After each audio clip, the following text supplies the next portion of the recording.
नमस्कार, मैं हूं दीपाली राणा। आप देख रहे हैं योर मनी, पर्सनल फाइनेंस से जुड़ा हमारा स्पेशल शो जो हर रोज लाते हैं हम अपने व्यूअर्स के लिए, ताकि उनकी मदद कर सके, उनके पोर्टफोलियो को क्रिएट करने में, उनके जो पोर्टफोलियो बनाया हुआ है वो बेहतर है या फिर नहीं, कुछ एडवाइस चाहिए, ठीक कैसे होगा, कैसे गोल्स होंगे, पूरा हर तरीके का जो कंफ्यूजन है आपकी इन्वेस्टमेंट रिलेटेड वो योर मनी करता है दूर। आप भी आ सकते हैं योर मनी में अपना सवाल पूछने के लिए।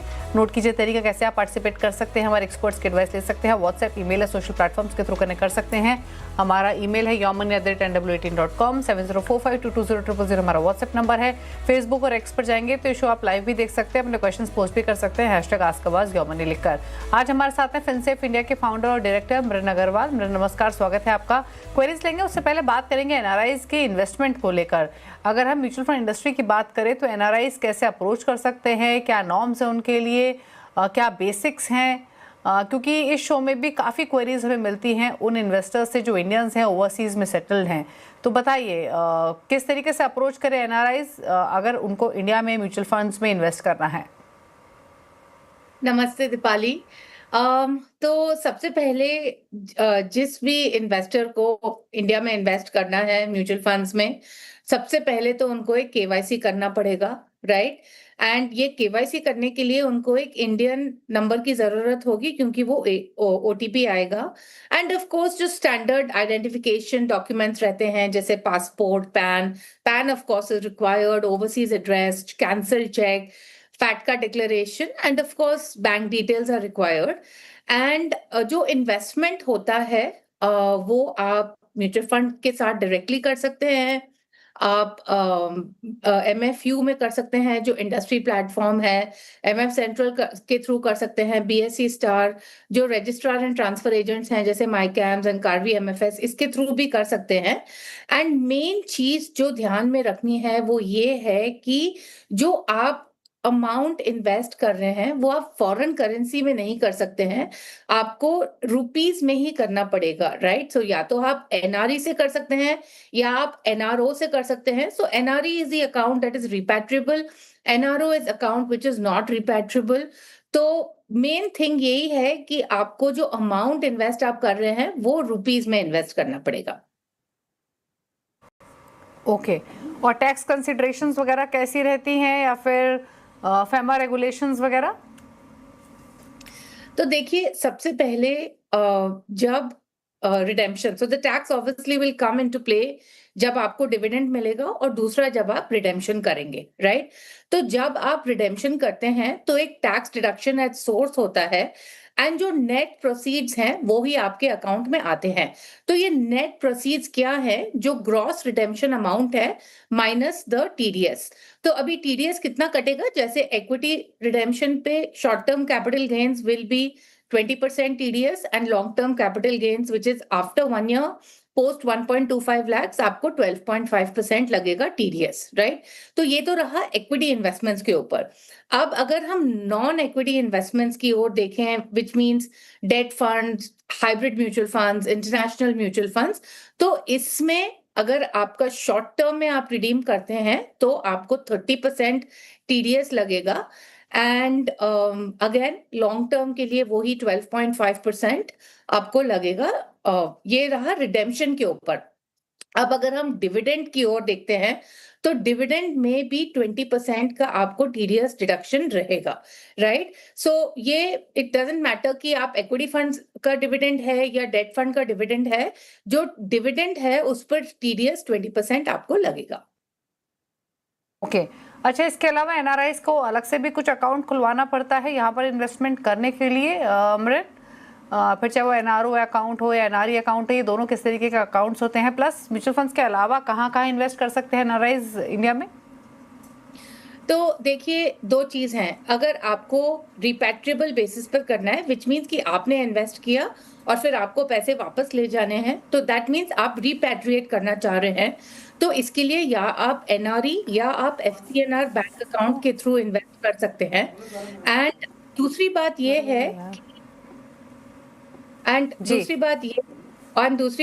है कि अगर आप एनआरओ से कर रहे हैं then of course it is not repatriable. तो ये बात बहुत ध्यान में रखनी चाहिए कि NRO means only rupee, of course, rupee and non-repatriable, whereas NRE में आपका repatriable होगा, and again there's no additional permission or anything that is required.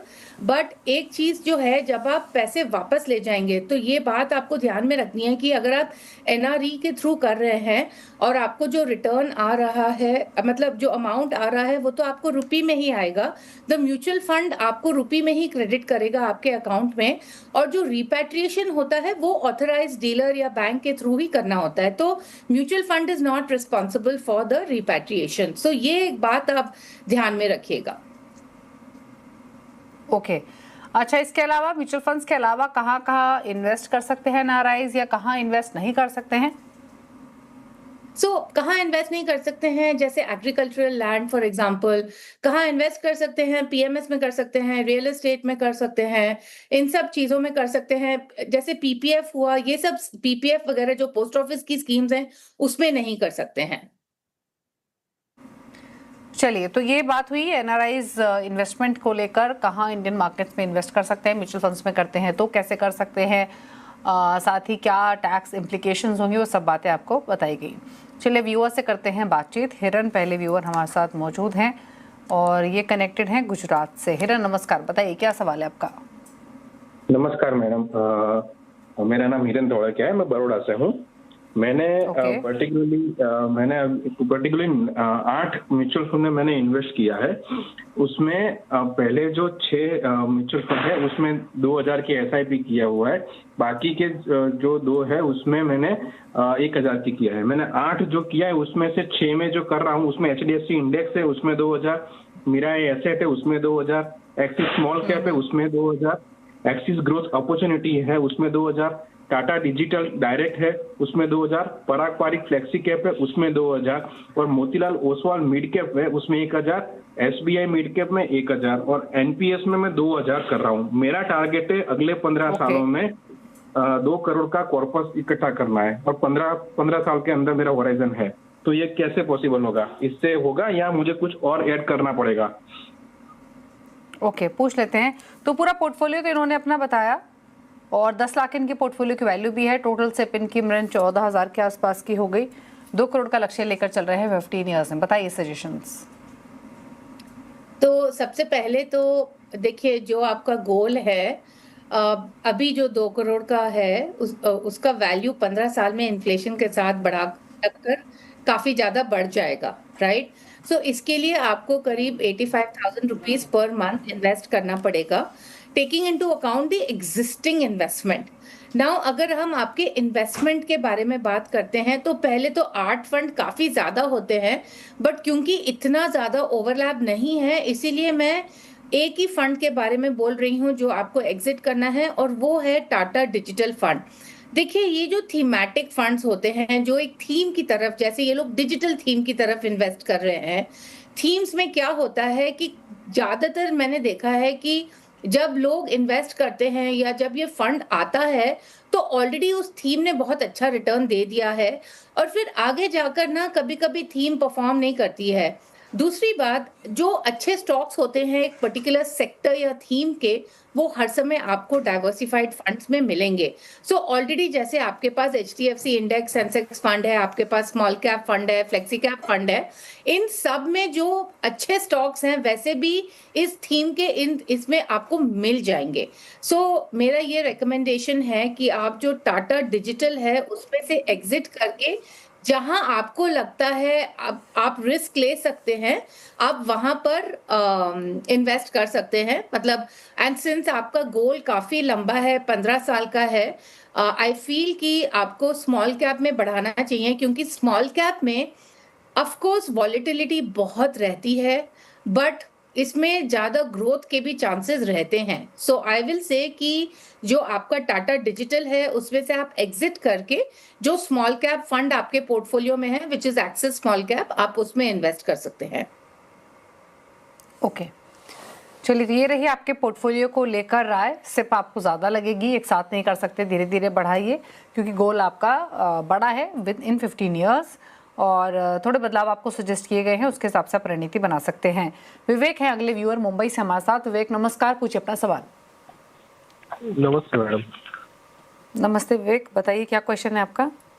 मैंने ऑलरेडी आपको फंड्स का लिस्ट भेजा हुआ है और मेरा मंथली एसआईपी का भी कितना अमाउंट है वो भी भेजा हुआ है। इसमें मुझे ये जानना है कि मेरा जो रिटायरमेंट कॉर्पस का जो गोल है दैट इज 8 करोड़, तो जो फंड सिलेक्ट किए गए वो सही है या नहीं, और मुझे एडिशनली और 10,000 रुपीज की मैं एसआईपी करना चाहता हूँ, तो इसी फंड्स में करूँ या कोई और फंड्स ऐड करूँ, दैट इज वन क्वेश्चन। उसके अलावा कोई गोल्ड में और सिल्वर में अगर करना है या कोई मल्टी एसेट एलोकेशन में करना है तो that is what I want to know. Okay, तो पहले तो मैं आपका एग्जिस्टिंग पोर्टफोलियो बता देती हूँ। पराग पारिक फ्लेक्सी कैप 13,000 रुपए महीना, 10,000 रुपए महीना है। ICICI Pru larger mid cap में 7,000, कोटक मल्टी कैप 5,000 ईच डाल रहे हैं। Edelweiss mid cap, Nippon India small cap, Motilal Oswal mid cap और टाटा स्मॉल कैप में 72 लाख इनके पोर्टफोलियो की वैल्यू हो चुकी है और 14 साल में 8 करोड़ का लक्ष्य है। 10,000 एडिशनल सिप भी करना चाहते हैं। बाकी पीएफ में मंथली है 16,000, एनपीएस में मंथली है 8,000। बताइए मिरन, क्या सजेशन रहेगा इनके लिए? तो पहले तो वेरी गुड किया आपने। जो आपका गोल अमाउंट है आपने बहुत अच्छी तरीके से एस्टिमेट किया है, क्योंकि आप मुंबई से हैं। ज़्यादातर टियर 1 सिटीज़ में रिटायरमेंट का जो कॉर्पस होता है वो 6 to 8 करोड़ के बीच में रहता है।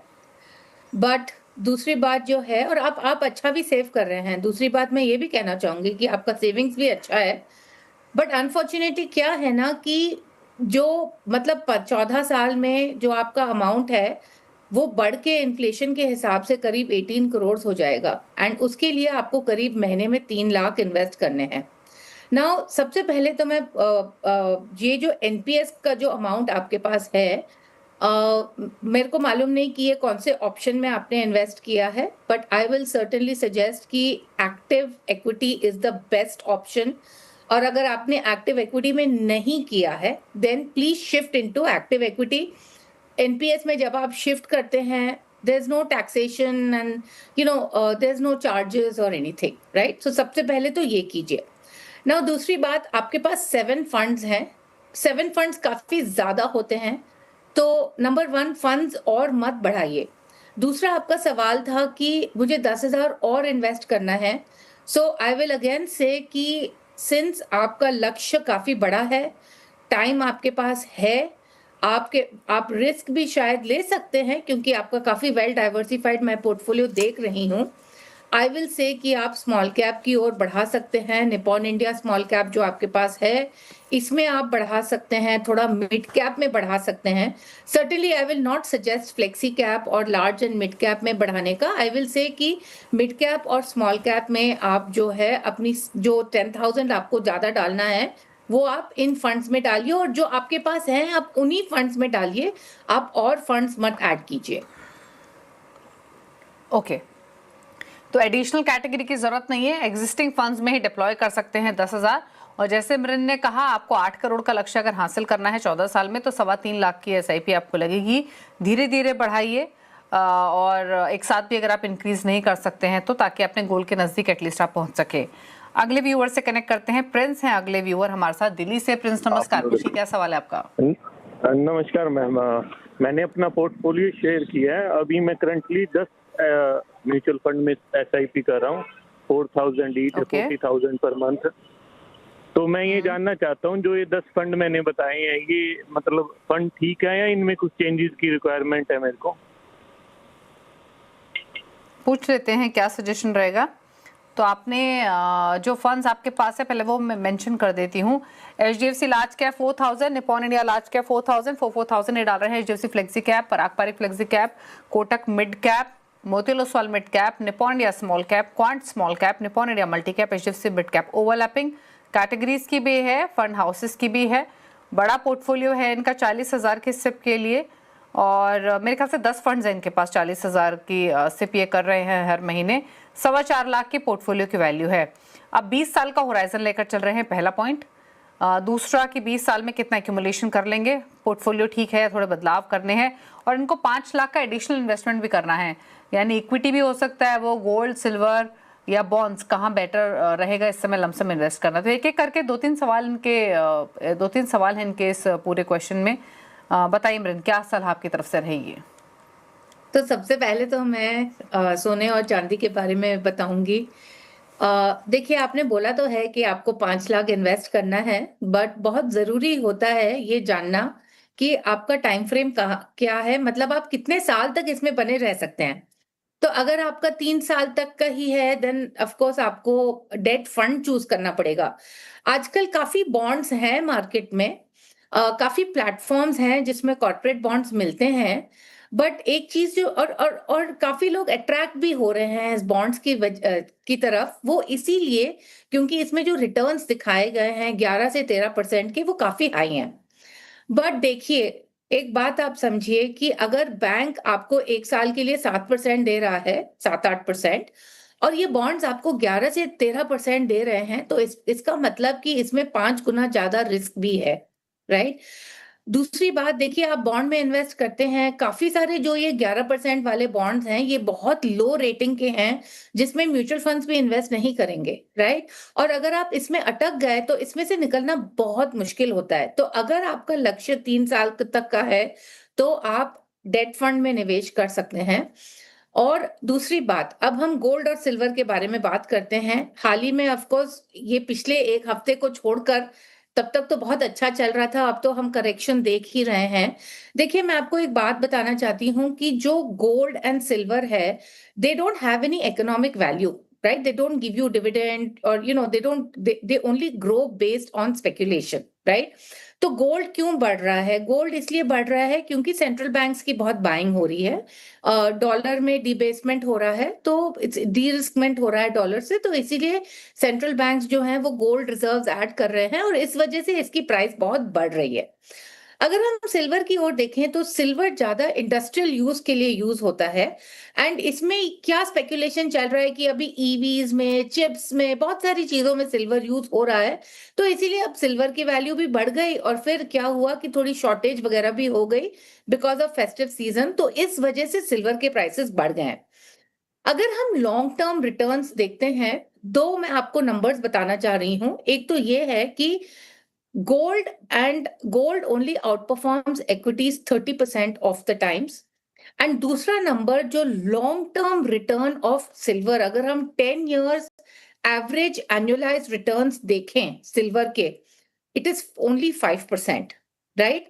सो मैं ये कहना चाहूंगी कि गोल्ड एंड, पहले तो मैं सिल्वर बिल्कुल रेकमेंड नहीं करती हूँ। दूसरा, गोल्ड में भी अगर आप निवेश कर रहे हैं, देन 15% तक पोर्टफोलियो में ठीक है, उसके ऊपर गोल्ड डालने से आपको एक्स्ट्रा पोर्टफोलियो रिटर्न नहीं आता है, right? So gold only up to 15%। अगर आपके पास ऑलरेडी ज्वेलरी, कॉइन्स वगैरह हैं, तो आपको और गोल्ड की जरूरत नहीं है, right? Now equity, so I will say, अगर आप ये जो लमसम है, अगर आप लॉन्ग टर्म मतलब 7 साल के ऊपर रख सकते हैं, फिर आप इक्विटी में डाल सकते हैं। कौन सा इक्विटी में डाल सकते हैं?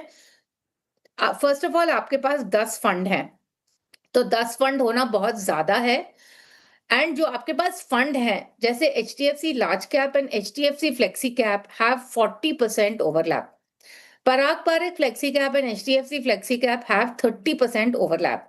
सो इसका ओवरलैप का मतलब ये है कि जो आप ये फंड्स होल्ड कर रहे हैं, बट आप सेम स्टॉक्स होल्ड कर रहे हैं, राइट? सो आपको एक्चुअली डाइवर्सिफिकेशन नहीं मिल रहा है। सो फर्स्ट एंड फॉरमोस्ट मैं ये कहूंगी, ये जो HDFC large cap, flexi cap, please consolidate it either into HDFC or Parag Parekh, either one of them, I will say. Same with the Nippon large cap. दूसरा option मैं दे रही हूं आपको, जो आपके पास लार्ज कैप फंड्स हैं, वो आप एक इंडेक्स फंड चूज कीजिए। Between HDFC and Parag Parekh आप एक you choose whichever flexi cap. Rest all funds are fine, there is इतना ज्यादा ओवरलैप नहीं है। सो आई विल सजेस्ट कि जो आपको एडिशनल अमाउंट भी इन्वेस्ट करना है, वो इन्हीं फंड्स में इन्वेस्ट कीजिए। एंड तीसरी बात जो मेरे को आपको ऑल्सो बतानी थी कि जो आपके पास NPS का जो ऑप्शन है, आपकी एज के हिसाब से, I think you are only 32, right? So again, जैसे कि मैंने प्रीवियस कॉलर के लिए भी बताया था कि NPS का जो आपको ऑप्शन है, आपने LC50 लिया है। Now problem in LC50 is that इसमें जो आफ्टर 35 जो इक्विटी का एलोकेशन है वो कम होता जाता है, एंड जब तक आप 50 के एज पर पहुंचेंगे, there will be only 20% allocation. Now देखिए, जब आप लॉन्ग टर्म इक्विटी में इन्वेस्ट करते हैं और आप लॉक इन करते हैं, तो क्या होता है कि आप पैसे वहां छोड़ देते हैं ताकि आपको कंपाउंड लाइक रिटर्न्स मिलें, right? So at that point, और जो रिटर्न्स जो कंपाउंड होते हैं ना, वो लास्ट पीरियड में सबसे ज्यादा कंपाउंड होते हैं। सो इसीलिए आपका इक्विटी का एलोकेशन अच्छा रहना बहुत जरूरी है, for which I will suggest कि यू चूज एक्टिव इक्विटी, जिसमें even at the age of 50 there is about I think 50 या 75% इन इक्विटी, एंड फिर वो घटता जाता है, राइट? सो ये मेरे सजेशंस रहेंगे आपके लिए कि नंबर ऑफ फंड्स कम कीजिए, कंसोलिडेट कीजिए, 1 Nifty 50 fund, 1 flexi cap, balance funds are fine, invest the 5 lakhs based upon your investment horizon, and gold and silver के बारे में भी मैंने आपको जानकारी दे दी थी। चलिए, तो डिटेल में यहाँ पर मैंने आपको समझाया आपके पोर्टफोलियो के बारे में, आपके एडिशनल लमसम इन्वेस्टमेंट के बारे में, गोल्ड सिल्वर में कितना सही है इसमें पैसा लगाना है तो कैसे, वो सब बातें यहाँ पर मैंने आपको समझाई। रुक रहे, आप देख रहे हैं योर मनी। मेरे हमारे साथ मौजूद है क्वेरीज को आंसर करने के लिए अगले व्यूअर से करते हैं बातचीत। हमारे साथ है मनीष मीना दिल्ली से सवाल पूछने के लिए। मनीष नमस्कार, बताइए क्या सवाल है आपका? जी मैम, मेरा सवाल ये था कि जो मैंने अपना पोर्टफोलियो बनाया हुआ है, क्या इस पोर्टफोलियो में मुझे कुछ चेंजेस करने हैं? ओके, और आपका पोर्टफोलियो की डिटेल्स हमारे पास हैं। आपका टोटल 20,000 की सिप चल रही है? जी मैम। ओके, और 3.25 लाख की पोर्टफोलियो की वैल्यू है, और आपने बताया है कि सालाना स्टेप अप भी आप करते हैं 20%। हाँ, 20%। ओके, 15 इयर्स का होराइजन है। 15 इयर्स में कितना कॉर्पस इकट्ठा कर पाएंगे जानना चाहते हैं। फंड्स में पहले बता देती हूँ मृन को, ठीक है? बिल्कुल Manish ji. Parag Parikh flexi cap 6,000 per month, 5,000 Nippon India large cap, Nippon India small cap में 4,500 मोदी रसवाल मिड कैप में। क्या सजेशन रहेगा इनके लिए? तो पोर्टफोलियो तो अच्छा है, पोर्टफोलियो में कुछ चेंज करने की जरूरत नहीं है, बट एंड एक्चुअली एक बात मैं कहना चाहूंगी दीपाली, क्योंकि आजकल मैं देख रही हूँ कि मतलब 1 साल पहले कोई ज्यादा स्टेप अप के बारे में बात नहीं करता था। आजकल मैं देख रही हूँ कि काफी व्यूअर्स स्टेप अप के बारे में सोच रहे हैं और कह रहे हैं कि हम स्टेप अप करना चाह रहे हैं, तो ये बहुत अच्छी बात है। एंड आई थिंक आप लोगों की वजह से कि आप लोग ये सब एजुकेट करते हैं इस बारे में, so I think that's really nice. And in fact मैंने बहुत कम लोगों से सुना है कि हम 20% स्टेप अप करेंगे, so that's very very nice. Now आपने पूछा कि आपका कितना ग्रो हो सकता है, तो 15 साल में करीब आप 3-3.5 करोड़ तक का आपका बन सकता है, जिस हिसाब से आप निवेश कर रहे हैं। बट रिमेंबर, ये इन्फ्लेशन एडजस्टेड अमाउंट नहीं है। ओके, चलिए, तो ये आपको सलाह दी गई है आपके क्विक पोर्टफोलियो पर कि आपके फंड सही हैं, आप निवेशित रहिए, बदलाव की ज़रूरत नहीं है। 15 सालों में आप 3.25 करोड़ तक की राशि इकट्ठा कर लेंगे। आप 20% जो स्टेप अप कर रहे हैं वो भी आपका कमेंडेबल स्ट्रैटेजी है। तो ये 20% स्टेप अप इंक्लूड करके आप ने टारगेट दिया 3.25 करोड़ का, राइट? यस। ओके, चलिए, तो ये रही सलाह मनीष के लिए। थैंक यू मृन, आप आई शो में सभी क्वेरीज को आंसर किया। आपकी तरफ से आपके top 4 funds ICICI Prudential Nifty 50 Index Fund, Parag Parikh Flexi Cap Fund, मेरे Mid Cap and Nippon India Small Cap। Okay, चलिए, तो ये रही मृन के फंड्स। आपके स्क्रीन पर नोट कर लीजिएगा, मृन के हिसाब से आपको पोर्टफोलियो बनाना है। इसी के साथ योर मनी में तो इतना ही। ब्रेक के बाद भी खबरें जारी हैं। नमस्कार।